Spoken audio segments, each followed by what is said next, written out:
गुरुजी, यहाँ हिंदी भवन में भारत की गौरव गाथा कार्यक्रम का आयोजन किया गया। बड़ी संख्या में दर्शक मौजूद रहे, क्या कुछ है? अरे मैं तो सम्मोहित हूँ। बड़ा सुंदर कार्यक्रम और ओजस्वी कविताएं और ओजस्वी मंचन, और जो वहाँ इतने सारे कलाकार जिस अनुशासन के साथ और जिस प्रशिक्षण के साथ मंच पे थे वो अपने आप में अद्भुत है। और मैंने ये नोट किया कि जब शुरुआत हुई तो उतना उत्साह नहीं था, और जैसे जैसे जैसे जैसे कार्यक्रम आगे बढ़ता गया लोगों के भीतर की जो देशभक्ति है वो उभरती चली गई। तो अद्भुत कार्यक्रम था, अद्भुत कार्यक्रम। श्री चौहान जी ने, मीणा जी ने जितना इसमें मेहनत की है, और सुभाष भाई जी ने और ललित भाई जी ने जितना इसका मंचन में सहयोग किया है, अद्भुत है ये कार्यक्रम। और मैं व्यक्तिगत रूप से बहुत लाभान्वित हुआ और उत्साहित और सम्मोहित दोनों। ये भारत माता सांस्कृतिक वो है संस्था है हमारी, उसके द्वारा ये आयोजन था। विनीत चौहान जी इसके निर्देशक थे और देशभक्ति से परिपूर्ण था। लोगों में देशभक्ति की भावना जागृत करने के लिए और लोगों को आपस में जोड़ने के लिए और लोगों को पता चले क्या इतिहास रहा है, इसके लिए कार्यक्रम किया गया था आज। तो क्या अपील करेंगे दर्शकों से जिन्होंने यहाँ देखा और बाकी लोगों से भी केवल इस कार्यक्रम को अधिक से अधिक? सभी से ये अपील है कि लोग देश की भावनाओं से, देशभक्ति की भावनाओं से जुड़ें और देश की सेवा में अपना योगदान किसी न किसी रूप में जोड़ दें।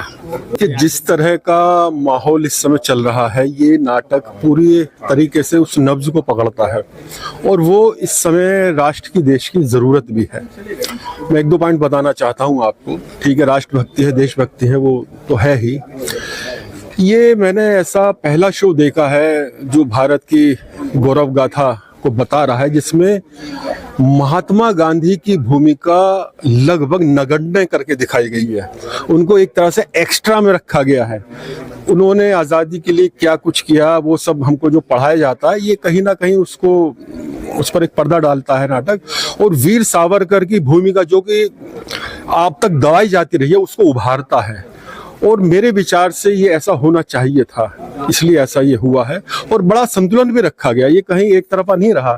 जैसे कि वीर सावरकर की बात की गई है तो उससे ठीक पहले इसमें बहादुर शाह जफर की भी बात की गई है और उनको बूढ़ा शेर बताकर एक संतुलन बनाने की कोशिश की गई है। जबकि मैं नहीं जानता कि बहादुर शाह जफर में कोई शेर वाली बात थी, बूढ़े जरूर थे, लेकिन संतुलन बनाने का जो प्रयास किया गया, सभी मजहब, धर्मों, जातियों के लोगों को साधने का प्रयास किया गया, निश्चित रूप से ये आम जनता में, भारतीय जनता में राष्ट्रभक्ति का संचार करता है।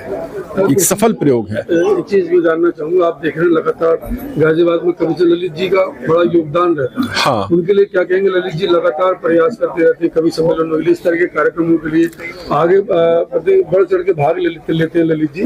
देखिए, ललित जी चाहे कवि सम्मेलन हो, नाटक हो, बिल्कुल उसमें अग्रणी भूमिका में रहते हैं। खुद ही पतवार हाथ में लेके और नैया पार लगाते हैं। और मैं देख रहा हूँ, मैं पता नहीं मुझे कहना चाहिए नहीं या नहीं कहना चाहिए, ललित जी पर ही हमारे शहर के लोग कहीं ना कहीं प्रहार करते भी दिखाई देते हैं। तो हमारे अध्यात्म में ये आया है कि प्रगति की राह में बाधा आती है, तो ललित जी की राह में निश्चित रूप से बाधा डालने की कोशिश की जाती है।